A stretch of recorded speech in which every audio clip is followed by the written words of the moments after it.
अस्सलाम वालेकुम and welcome to the pulse. मैं हूं आपका होस्ट शहजाद इकबाल। नाज़रीन, प्रोग्राम में आज हम बात करेंगे कराची में होने वाले दहशतगर्दी के वाक़यात पर। अब तक की रिपोर्ट के मुताबिक इन वाक़यात में पिछले 3-4 रोज़ के अंदर 36 अफराद हलाक हो चुके हैं। इन हलाकतों का जिम्मेदार कौन है, ये बुनियादी सवाल होगा आज के प्रोग्राम में। अब तक हमने देखा है कि जो सियासी जमातें हैं वो एक दूसरे पर इल्ज़ाम लगा रही हैं, इल्ज़ाम तराशी कर रही हैं, लेकिन पिछली 2 मीटिंग्स में गवर्नर हाउस में मीटिंग हुई, चीफ मिनिस्टर हाउस में मीटिंग हुई, कोई ना कोई एक जमात जो है उस मीटिंग से बैकआउट कर जाती थी। इसका मतलब ये लोग साथ बैठकर जो है इस इशू को रिजॉल्व करना भी नहीं चाह रहे। इसके पीछे क्या वजह है? क्योंकि माजी में हमने देखा है कि कोई भी ऐसी सिचुएशन होती थी तो एटलीस्ट ये कोalition पार्टनर्स एक साथ बैठते थे और इस इशू को रिजॉल्व करने की कोशिश की जाती थी।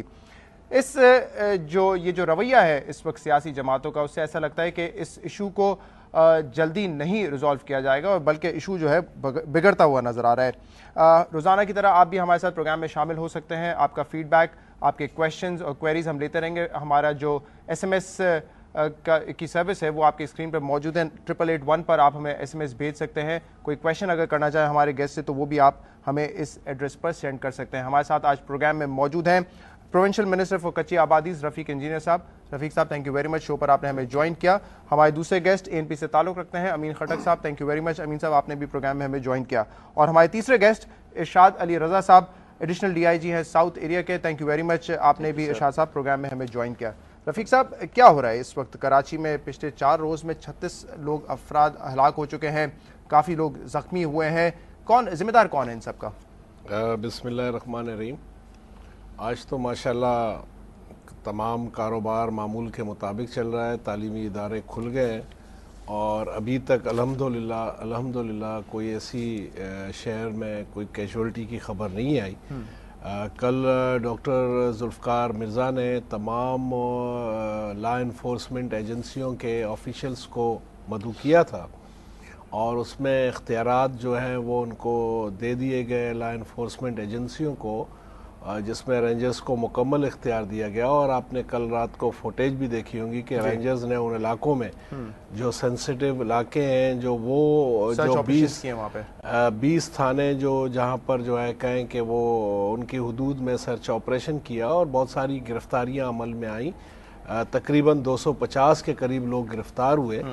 और जहाँ तक ये अचानक जो है ये सारी सूरत हाल होती है, असल मकसद तो ये है कि किस तरह जो है वो शहर को, जो कि पाकिस्तान का और बल्कि कराची जो है वो मुआशी हब है और कराची से रेवेन्यू ज़्यादा जनरेट किया जाता है। आपने देखा होगा कि मुहर्रम वाले भी इंसिडेंट जो हुए उसके बाद जो ताजरों को जो लूटा गया, और उनका मकसद ये है कि किस तरह जो है यहाँ नारकी पैदा की जाए, यहाँ जो है लसानी फसादात की कोशिश की जाती है। हर 1-2 माह के वक्फे के बाद हम देखते हैं कि ऐसी सूरत हाल पैदा हो जाती है कि 2-3 रोज़ में 30-40 लोग हलाक हो जाते हैं। एक शख्स हलाक होता है, उसके बाद हम देखते हैं कि टारगेट किलिंग के वाक़यात शुरू हो जाते हैं। क्या आप लोगों ने पता करने की कोशिश की है कि जो लोग गिरफ्तार हुए हैं क्या उनका ताल्लुक किसी मजहबी जमात से है, किसी सियासी जमात से है, ताल्लुक कहाँ से है उनका? देखो, पहली बात तो ये कि दहशतगर्द होता है, कातिल की कोई पार्टी नहीं होनी चाहिए, क्रिमिनल्स की कोई पार्टी नहीं होनी चाहिए। वो तो आते हैं पॉलिटिकल पार्टियों के अम्ब्रेला के नीचे आते हैं बहुत सारे लोग। अब जो भी कोई एक्ट करता है, अनलॉफुल एक्ट करता है, उसका काम है हुकूमत का कि उन लोगों को चालान करना और अदालतों का काम है कि उनको सजाएं देना।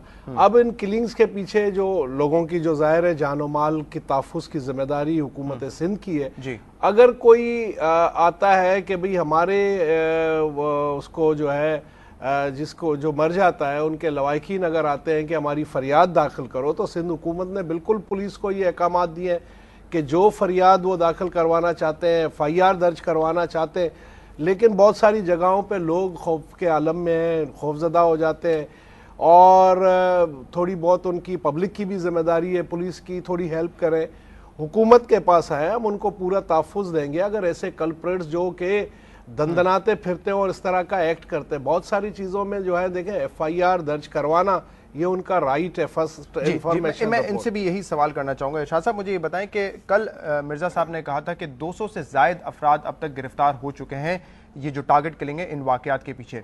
ये लोग किसी सियासी जमात से ताल्लुक़ रखते हैं? क्योंकि ये एक इंप्रेशन दिया जाता है कि कराची में जो वायलेंस होता है, टारगेट किलिंग होती है, उसके पीछे सियासी पार्टीज़ होती हैं। سب سے پہلے میں آپ کا شکر گزار ہوں، مگر میں آپ کو یہاں بتانا چاہتا ہوں کہ پولیس کا جو پوائنٹ آف ویو ہوتا ہے، پولیس کرمنل ایکٹ کو کرمنل ایکٹ سمجھتی ہے۔ ہماری کوشش ہوتی ہے کہ کرمنل کو کرمنل ٹریٹ کیا جائے اور یہ کھوج لگائی جائے کہ یہ وقوع کیوں ہوا ہے، اس کے پیچھے کیا نتائج ہیں اور کیا ان کے مقاصد تھے۔ صحیح ہے۔ تو جو ہوم منسٹر صاحب نے بات کی ہے اس پہ پولیس جو ہے وہ کام کر رہی ہے، اور ہم بھی یہی کوشش کر رہے ہیں کہ ان کرمنلوں کو کفر کردار تک پہنچایا جائے۔ تو اس پہ انویسٹیگیشن ٹیمیں بنائی گئی ہیں جو اس کو باریک بینی سے اس پہ انویسٹیگیشن کر رہی ہیں۔ ہم کسی پارٹی کے اوپر الزام نہیں لگاتے، کیونکہ پولیس کا جو فنکشن ہے وہ انڈر دی لا ہے، اور ہم جس کے کرمنل آپ کے لیے کرمنل ہے، کرمنل ہمارے لیے کرمنل انڈیویجول ہے وہ ایک، تو ہمارے اوپر ابھی تک کوئی پریشر نہیں ہے، گورنمنٹ نے فلی سپورٹ دی ہے، اور گورنمنٹ نے یہ کہا تو ہے۔ کیا پتہ چلا ہے 200 سے زائد لوگ گرفتار ہوئے ہیں، مقاصد ہیں کیا؟ اور یہ چلیں ان 200 لوگوں کو چھوڑ دیں، کیونکہ میں نے جیسے پہلے بھی رفیق صاحب سے کہا کہ ہر 2 ماہ کے بعد ہم دیکھتے ہیں کہ کراچی میں ایک انسیڈنٹ ہوتا ہے، اس کے پیچھے 30-40 لوگ جو ہیں ہلاک ہو جاتے ہیں، تو وہاں پہ بھی گرفتاریاں ہوتی ہیں۔ تو وہ لوگ ہیں کون؟ مطلب یہ کون سے ایلیمنٹس ہیں جو کہ اس وقت یہ دہشت گردی کر رہے ہیں کراچی میں؟ دیکھیں، یہ کہنا بہت مشکل ہے کہ یہ کون سے ایلیمنٹ سے ہیں۔ تو پاکستانی کراچی میں رہتے ہیں، وہ کوئی بھی ہو، جو ایکٹ کرمنل کرتا ہے وہ اس کو کرمنل ہی کہا جائے گا۔ اس کو کوئی پارٹی اون نہ کرے اور نہیں کرنا چاہیے کسی پارٹی کو اس سے، کیونکہ کوئی بھی شہری یا کوئی بھی پارٹی لیڈر یہ نہیں چاہے گا کہ اس کا کوئی ورکر کسی ایسے کرائم میں ملوث ہو جائے جو دوسروں کے لیے تکلیف کا باعث بنے۔ تو میرے خیال میں کہ ہمیں اس طرف سوچنا چاہیے کہ جو کرمنل ہیں ان کے خلاف ہماری بھرپور مہم ہونی چاہیے، سیاسی لیڈران کی وہ بھی مذمت کریں، اور جو حکومت میں بیٹھے ہوئے لوگ ہیں وہ بھی اس چیز کو اون نہ کریں، اور کیونکہ کرمنل نے شیلٹر لیا ہوا ہے پارٹیز کا، جی، اور وہ جب پکڑے جاتے ہیں وہ کہتے ہیں جی ہمارا تو فلانی پارٹی سے تعلق ہے یا ہے، تو وہ کوئی یعنی قابل عمل بات نہیں ہے۔ ٹھیک ہے، مجھے یہ بتائیں امین کھٹک صاحب کہ پہلے تو میں آپ سے جاننا چاہوں گا کہ جو ہلاکتیں ہوئی ہیں کتنے لوگوں کا تعلق آپ کی جماعت سے تھا، ANP سے تھا؟ دیکھیں جی، کچھ 9 تو ہمارے ایکٹیو ورکر ہیں اس میں، آپ کے کارکن تھے باقاعدہ؟ ٹھیک ہے، اور میں سمجھتا ہوں کہ ٹارگٹ کلنگ جو ابھی نہیں، میں پہلے یہ پوچھنا چاہتا، آپ نے کہا 9 ہیں، اور دوسرے جو پختون اور پشتون سپیکنگ لوگ ہیں وہ کتنے ہیں؟ وہ ہمدرد بھی ہمارے بھی ہیں، اس میں ایک جماعت اسلامی کا بھی ہے اور ایک پیپلز یوتھ کا ہے جس کو آج دفنایا بعد نماز جمعہ، اور پختونخوا ملی عوامی پارٹی کے لوگ بھی اس میں ہیں، مختلف سیاسی جماعتوں کے، لیکن جماعت کے 9 لوگ ہیں، لیکن ہے پختون، ہے پختون۔ ہاں، اور اس سے تھوڑا سا میں بات یہ بھی رکھنا چاہتا ہوں کہ 18 مئی کو تو ٹارگٹ کلنگ شروع ہوئی، لیکن اس سے چند دن پہلے ہمارے 3 ذمہ دار آدمیوں کو ٹارگٹ کیا گیا ہے۔ وہ 4 مئی کو کیا گیا جہانگیر خان کو، اور 13 مئی کو کیا گیا جنرل ولی خان، ہمارے یہ سوراب گوڈ الاسف اسکوائر وارڈ کے یونین کونسل کے صدر تھے، اس کو ٹارگٹ کیا گیا۔ امین خان 12 مئی کو یہ جوہر موڑ پر اس کو ٹارگٹ کیا گیا ہے۔ تو یہ جتنے ٹارگٹ کلنگ ہوئی ہے اس میں دیکھیں جی، جتنے پچھلے سال بھی جو ٹارگٹ کلنگ ہوئی تھی اس میں بھی سارے پختون زیادہ اکثریت تھے، اس دفعہ جو ٹارگٹ کلنگ اس میں بھی زیادہ پختون اکثریت میں تھے۔ اب جماعت اسلامی کا جو کارکن ہے عجب خان مندوخل، وہ ہے جماعت اسلامی کا، لیکن وہ بھی ہماری طرف دیکھتا ہے کہ ہم ان کو کیسے سیفٹی دے سکتے ہیں ایسے لوگوں کو۔